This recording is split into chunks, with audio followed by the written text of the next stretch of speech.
Prends ça et donne-moi la fille. Elle n'est pas à vendre, Majesté. C'est ma seule fille. Prenez votre pop-corn et laissez-moi vous raconter comment cette histoire a commencé. Dans un royaume où l'or parlait plus fort que les hommes, régnait un roi nommé Razar. Razar ne régnait pas avec des lois, il régnait avec des chiffres. Pour lui, le monde n'était pas fait d'hommes et de femmes, mais de choses à acheter. Il possédait 300 chevaux, 50 palais et 12 épouses. Mais ce jour-là, il en voulait une 13e. Sur la place du marché, il ne vit pas une femme, il vit un objet rare. Elle a le regard fier. J'aime briser les choses fières. Combien?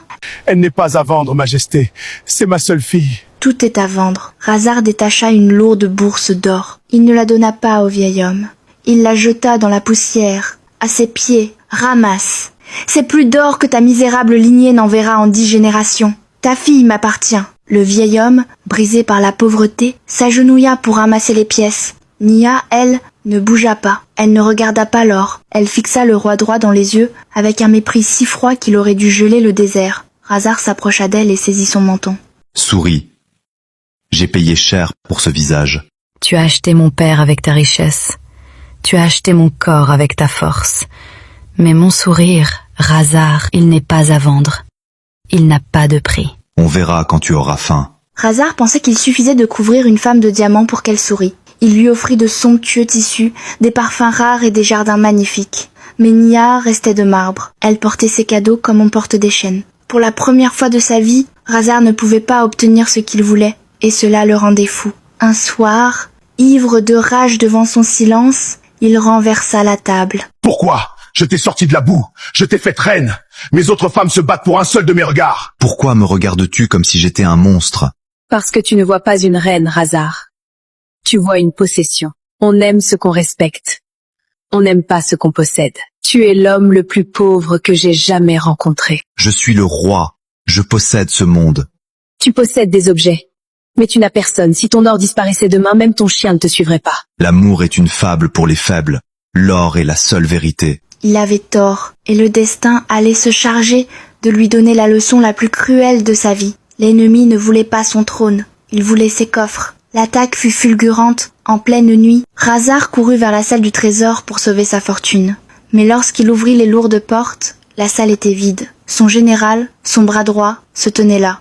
Il souriait. À ses côtés, les 12 épouses de Razar, les bras chargés de bijoux. Général, arrêtez-les! Défendez votre roi! Je vous paierai le double! Le double de rien, c'est toujours rien, Razar. L'ennemi a déjà payé.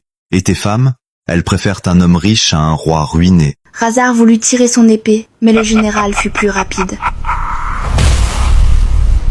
Voilà ta nouvelle couronne, mendiant. Ils le traînèrent dehors. Ils le jetèrent dans la fosse aux ordures, à l'extérieur des remparts, sous la pluie battante. Dépouillé de ses soieries, blessé dans son âme, humilié, il rampa dans la boue. Il appela à l'aide, mais personne ne vint. Quand il se réveilla, le silence était terrifiant. Il était vivant, mais il était devenu ce qu'il méprisait le plus au monde, un mendiant. Il erra pendant des jours. La faim lui tordait le ventre. Finalement, il s'effondra sous un arbre mort. Attendant la fin, une ombre s'approcha. Il se protégea le visage, pensant qu'on allait encore le frapper.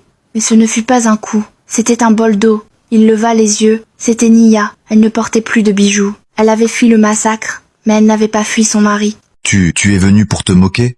Pour m'achever? Vas-y, je n'ai plus rien pour t'acheter ta pitié. Tu as raison. Tu ne peux plus rien m'acheter. C'est pour ça que je suis là. Bois. Ils survécurent ensemble. L'ancien roi dut apprendre à travailler la terre, à souffrir, à partager. Un jour, alors qu'ils traversaient le désert, une bande de pillards les encercla.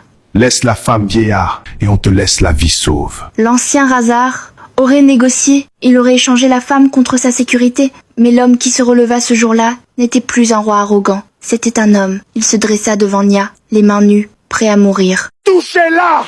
Je vous ferai regretter d'être né!